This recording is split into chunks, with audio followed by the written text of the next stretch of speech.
Welcome to SKNIS Perspectives, an interactive program of the St. Kitts and Nevis Information Service, aired weekly on this radio station. Today, it's a rebroadcast of a popular edition of Perspectives when we visited Operation Future's Creative Youth Academy. Find out how the rehabilitative effect of music is helping to transform the lives of a group of special young people and at-risk youth. I'm Ian Richards. Stay with us for Perspectives.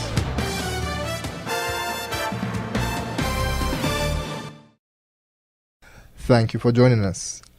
$30,000 was spent renovating a section of the St. Johnson Community Center to facilitate a game room, classroom, office, kitchen, and music studio. When Operation Future opened the doors of its Creative Youth Academy in December 2012, there were many plans to engage young people.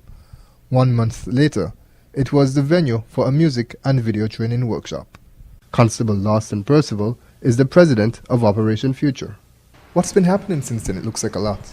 Yes, a lot. So much. And this is the purpose, this is the reason the Creative Youth Academy was placed here. To have children from the area and from wherever they want to come to feel safe. Have somewhere to come when they need assistance, and it is working out. The Academy welcomes young persons of all ages and offers a variety of services, including homework assistance at afternoons, counseling, and playing board games to help build camaraderie. During our taping, a music and video workshop was taking place. From the feedback that I'm getting from the persons who are here, it is going well. And I am satisfied with what's going on. The guys who are down from Canada, they too are satisfied with what's happening here. The guys from Canada that Constable Percival referred to are Mike Durand of Street Culture Project and Paul James of Just TV. Street Culture Project is an organization back in Regina, Saskatchewan that works with at-risk youth. We work on employment skills.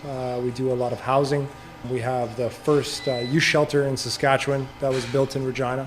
We have fundraising things that we do, such as face painting, mainly after-school programs. We also work with the Boys and Girls Clubs of Saskatchewan and Canada as well.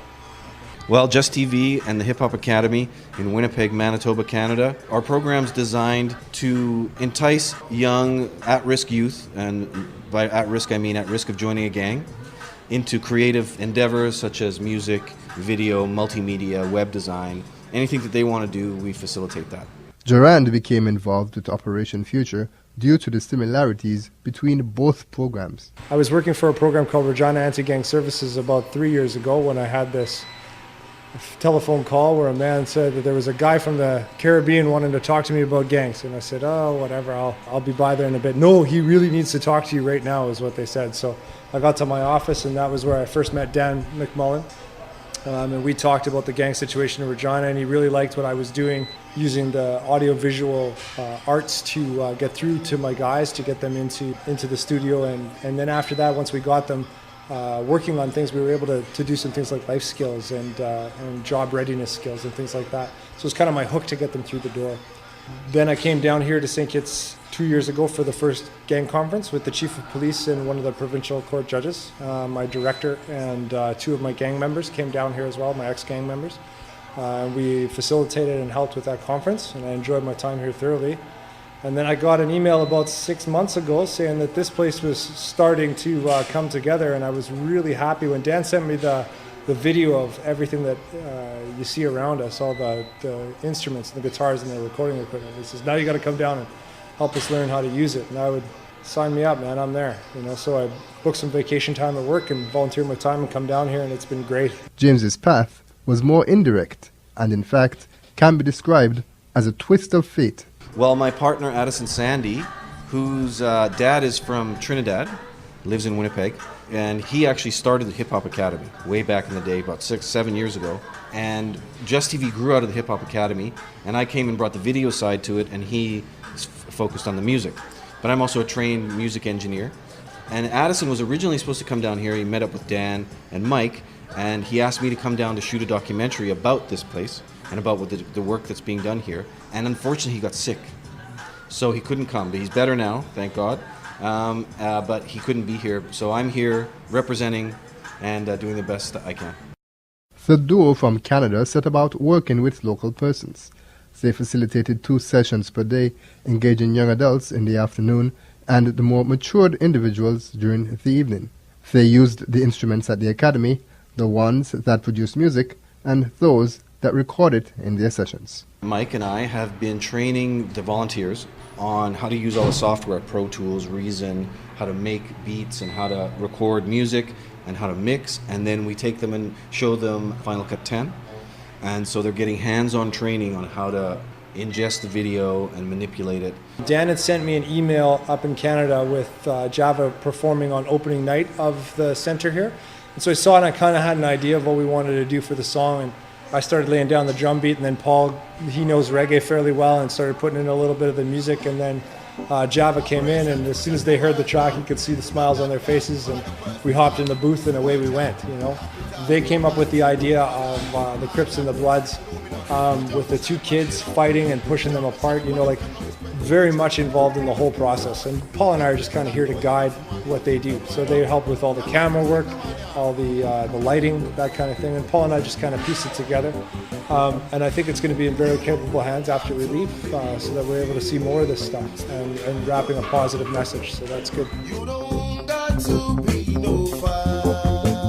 What I find with St. Kitts, and I imagine Nevis is the exact same way, the people have a lot of talent, innate talent. They singing, music, acting, and just a beautiful backdrop all comes together to make that video. And I will say that that video was a team effort, and we said earlier there's no such thing as a bad idea.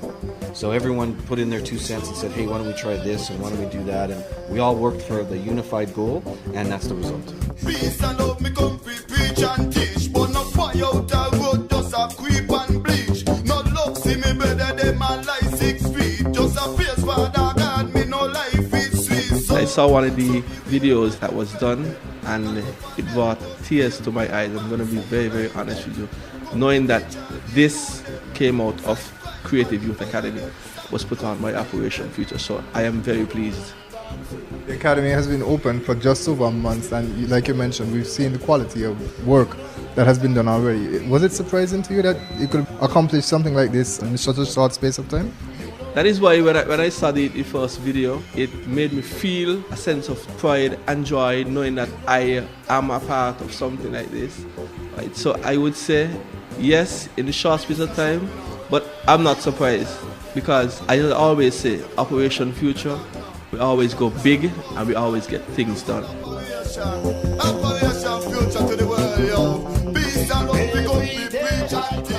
There was another video that Mike and Paul worked on while in the Federation. The second saw a collaboration with special education in Nevis.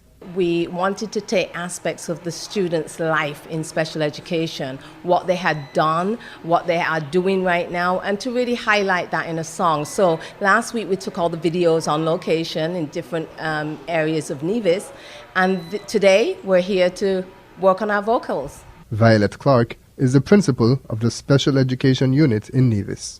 The message of the song is a very simple message. It's a message that says, you know, we are capable, we are able to do whatever we can do in our own capacity. So we really don't look at inability, deficiency. Those words are not part of our vocabulary. We teach the students to use whatever God has given them, whatever God has blessed them with. You've got hands, you've got feet, you've got eyes, you've got ears. You use whatever you have to shine, to be the best that you can be. And we don't spend a lot of time looking and, oh, well, I'm not as somebody else. We don't do that other comparison thing because it makes you feel less than. And so what you want to be able to do is just do that bit better than you did last time. And that's what we encourage the students to do.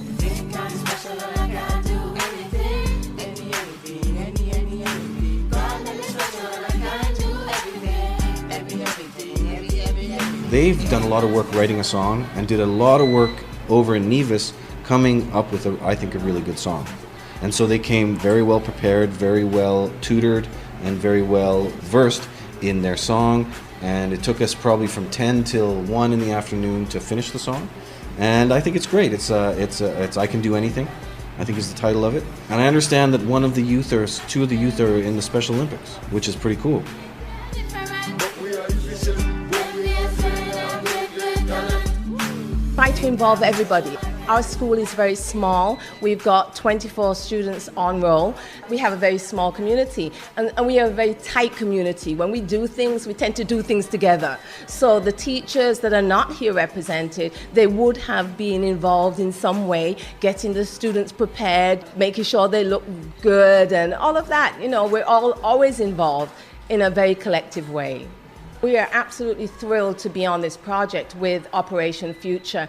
It's a very positive message, and so we really wanted to partner with Operation Future because most of the students that you're going to see on the video, at least 7 or 8 of them are going to be graduating this year, and we wanted them to leave with a very positive message that they must keep pushing upward and onward. So Operation Future has really partnered with us, and we have partnered with them to make that possible. We've also partnered with the Nevis Performing Arts Centre, who have provided us with dance tutors and, you know, musicians that have come over today to help us to put together this video.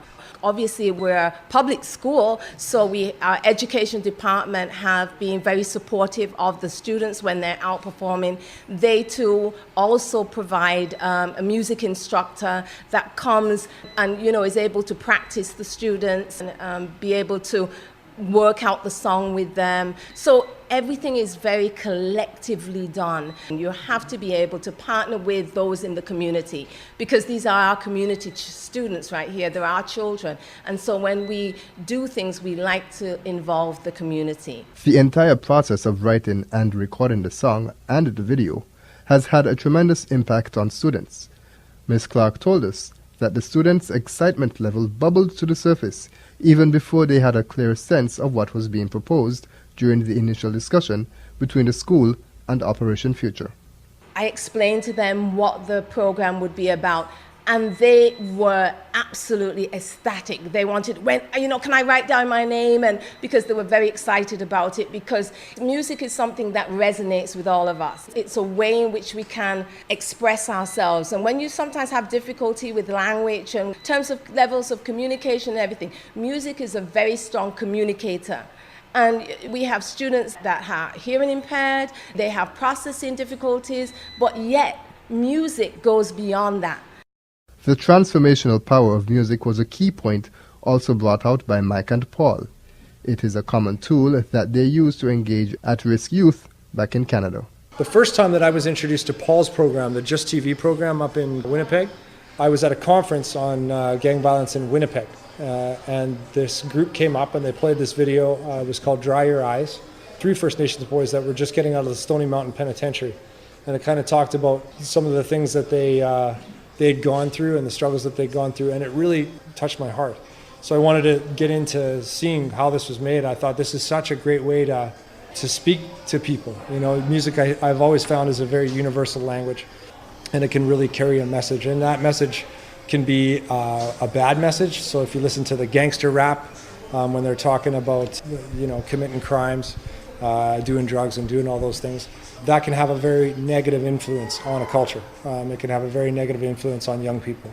However, if you spin that and people are rapping about positive things, hearing about the struggles that people have gone through and how they overcame those things, and being a true hero, like not a fake hero, I'm talking about a true hero, and that's being a dad, going to work every day.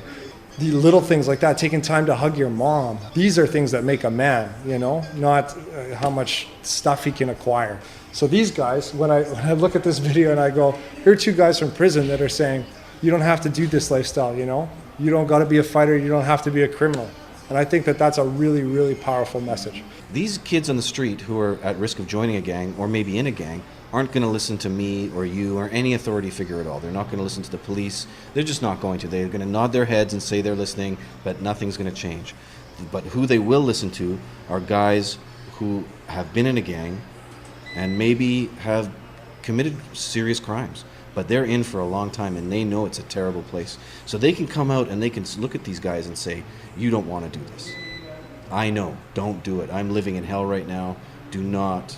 And I see it here because they look up to them. I see it. They listen to them. They don't listen to me. They'll do what I say, but they're not really listening. But these guys, and so they're passionate about the music, the older guys, and you see the transference. The project was designed to be sustainable. Each participating member of Operation Future has the necessary information to replicate the training with other persons, and already there is a list of new candidates waiting to be trained. Well, Operation Future, we went ahead along with the HMP, and we were able to secure some funding to sort of duplicate the studio that we have here. So we are going into the prison to make that announcement and to also let them see the quality of work that came out of the studio here. And I know definitely once they see this, they definitely will want to come on board, because we can appreciate that there's an abundance of talent in the prison, and we just need to get it out. Some of the persons who are being trained here are inmates, and they're going to be doing the training inside there. So there's a saying that says, you give a man a fish, you feed him for a day. Teach him to fish, you feed him for a life. And that is one of the things that we are doing here. We are setting them up for something that they could fall on for life. A lady met me in town. She said, you know, I have a son and I really wanted him to be a part of the training, but the week is almost over. And I told her, yes, the week is almost over, but the training has just started. Because the persons who are here getting trained, they are going to be here every week or whenever they want. If they want to come here every day and train, the center will be always open. For now, the local trainers will carry the mantle. However, Mike and Paul were so impressed with the efforts here that they volunteered to come and do it all again. We could make this a yearly thing where we would book our vacation times, not to come down here for vacation, but to come down here and work. When you do what you love, you'll never work another day in your life. And I love doing this. Oh, I'd love it to be ongoing in any way I can. I'd love to come down anytime and help out. My partner who couldn't be here, Addison Sandy, is probably going to come down in a month or so. And then I'm bugging Dan to bring me down every year. So I'd love to come anytime. I mean, as soon as I hit the ground back in Canada, I'm right back into the mix of things, and I got kids there that are also doing the same things. I'd like to see some cross collaboration. That would be great. Doing some stuff down here and sending it up there and see what we can piece together. And other activities at the Creative Youth Academy at St. Johnson's Village have seen equal success, and discussions on expanding the programs have begun. After the dust is cleared and we're settled down and everything, we're going to start a little cooking classes, because we want our young people to come up knowing what to do around the house. And we are also here on Saturdays from 9 o'clock right up until 3. And you could come here. Sometimes we have different persons from communities coming in and speaking to the children. We engage them in school lessons. And for most of the day, because it's Saturday, it's time to kick back from the school environment, and we engage them in games outside. In a few words, finally, sum up for us what you think the future is for Operation Future. Bright! That's one word. Can't say anything else better than that. Bright. Thanks for speaking to us. Thank you. And thank you for joining us as we took a special look back at the Creative Youth Academy. Of course, it is still functioning, and if you'd like more information, you're encouraged to call 668-0856. And that's our program this week. I'm Ian Richards. Thank you for joining us. We're pleased that you joined us for this edition of SKNIS Perspectives. Join us every week at this same time on this radio station. This program is produced by the St. Kitts and Nevis Information Service.